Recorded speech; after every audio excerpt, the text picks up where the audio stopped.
Hi friends, ஈஸியாக பருப்பு சாதம் எப்படி செய்யலான்னு பார்க்கலாம் வாங்க.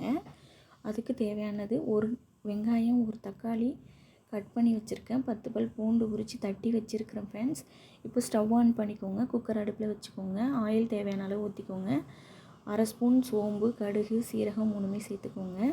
பொரிஞ்சதுக்கப்புறமா நறுக்கி வச்சுருக்க வெங்காயத்தை சேர்த்துக்கோங்க, ஒரு கத்து கருவேப்பிலை போட்டுக்கோங்க, சேர்த்துக்கோங்க.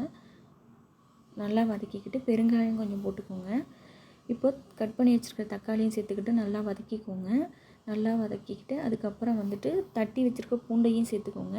நல்லா பச்சை வாசனை போகிற அளவுக்கு வதங்கிட்டு அதுக்கப்புறம் நான் 1 கிளாஸ் ரைஸ், அரை கிளாஸ் துவரம்பருப்பு எடுத்து வச்சு ஊற வச்சுருக்கேன். அதுக்காக 3 கிளாஸ் தண்ணி சேர்த்துக்கிறேன்.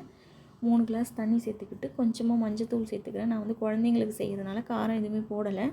நீங்கள் உங்களுக்கு தேவைன்னா பச்சை மிளகாய் சேர்த்துக்கோங்க, இல்லைன்னா குழம்பு மிளகாத்தூள் கூட சேர்த்துக்கோங்க தேவையான அளவுக்கு.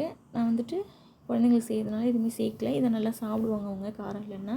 தேவையான அளவு உப்பு போட்டுக்கிட்டு இப்போ ஊற வச்சுருக்க அரிசி தண்ணி கொதி வந்ததுக்கப்புறமா அரிசியும் பருப்புமே சேர்த்துக்கோங்க.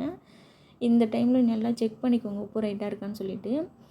இதுக்கப்புறம் உப்பு போடணுன்னா போட்டுக்கோங்க. நான் இதில் சரியாக இருக்கிறதுனால உப்பு போடல. இதுக்கப்புறம் விசில் எடுத்துகிட்டு குக்கரை மூடிக்கோங்க. இப்போ சிம்முலேயே வச்சு 2 விசில் வைங்க.